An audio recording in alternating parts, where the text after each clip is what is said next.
Hello everybody and welcome to my channel. Now some of you may know just a few weeks ago we wrapped up the Revisiting the MCU series where we were reviewing every single Marvel Cinematic Universe movie in release order leading up to the epic finale where we ranked them from worst to best. All of those videos can be found in my channel or you can just check the playlist up in the corner. But I figured I wanted to start a new series, and one that I actually teased as far back as like June or July of 2020 that I wanted to talk about, and that's the Wizarding World and Harry Potter.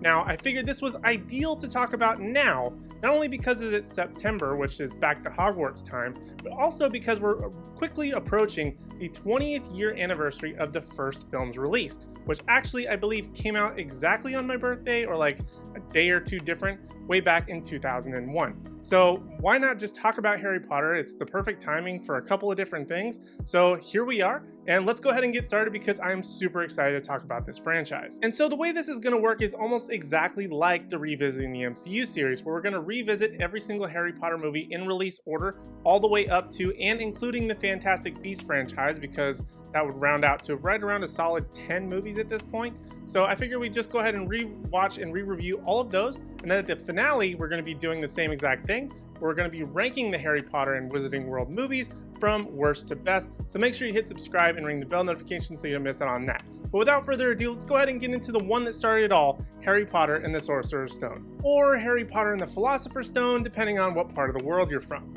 This series was of course based off of the worldwide phenomenon that is the Harry Potter book series by J.K. Rowling that continues to thrive to this day. An orphan boy is enrolled in a school of magic and wizardry where he learns the truth about himself, his family, and the terrible evil that haunts the magical world. And this film was directed by Christopher Columbus, who also directed such classics like Home Alone 1 and 2, Mrs. Doubtfire, and others. And he's able to bring some true sense of magic, wonder, and awe to the film, but we will cover that a little bit more in depth in a few minutes. And this film stars Daniel Radcliffe as the boy who lived, Rupert Grint as Ron Weasley, and Emma Watson as Hermione Granger. All unknowns at this time, but would go on to have major careers off of this franchise. Now, I likely won't go over every single person in this cast as it's so large, and honestly, basically almost every single English person on the planet was in these movies, but it's extremely hard to see anyone else in the majority of these roles as they played them for over a decade. But for the main stars, I'll likely speak about them off and on as they are the most consistent for the 8 films. Each of these, at the time, very young actors do a brilliant job. It's truly hard to say that any other child could have done what they were able to do in taking on such a franchise as Harry Potter,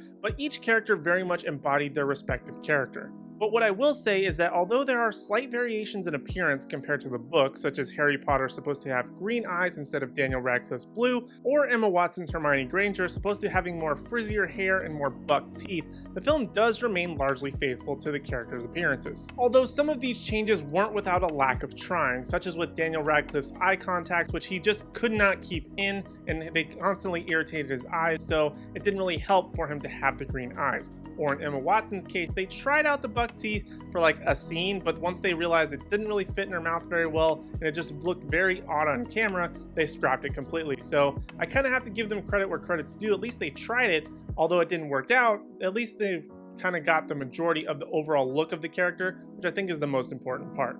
And speaking of remaining largely faithful, despite the odd change to the story due to pacing, this is quite possibly one of the most faithful page-to-screen adaptations that has ever been made. From costumes to set design and more, this film is able to immerse you into its story and world almost effortlessly. One area that this film does suffer quite heavily, however, is from the CG elements. This film was released nearly 20 years ago, so of course not every single aspect will hold up. But thanks to the mostly practical sets and effects, this film's able to stand pretty strongly on its own, but there are other portions that look very odd and strange, such as Quidditch, the Troll, and Voldemort's first appearance. But again, these are 20-year-old effects mixed with live action, so of course it will look odd and out of place to viewers who have seen wilder visuals in the leaps and bounds technology has made since this movie was originally released. One area that very much remains intact, however, is John Williams' music. How that man is able to move people with his music and make instant classics we may never know. But the music of Harry Potter is a character within the film itself and adds a lot of body and emotion to an already jam-packed movie. Overall, Harry Potter and the Sorcerer's Stone is a great movie, especially for kids. It struggles to hold up in certain areas, but the story on which it's based and the visual depiction of that story is so strong and well done that a lot of the issues this movie has tend to disappear just like magic. So you get to enjoy the ride through this magical world that this film takes you on and so many of us wish we could experience for real. So those are my thoughts on Harry Potter and the Sorcerer's Stone. Where does it rank on your list of Harry Potter movies?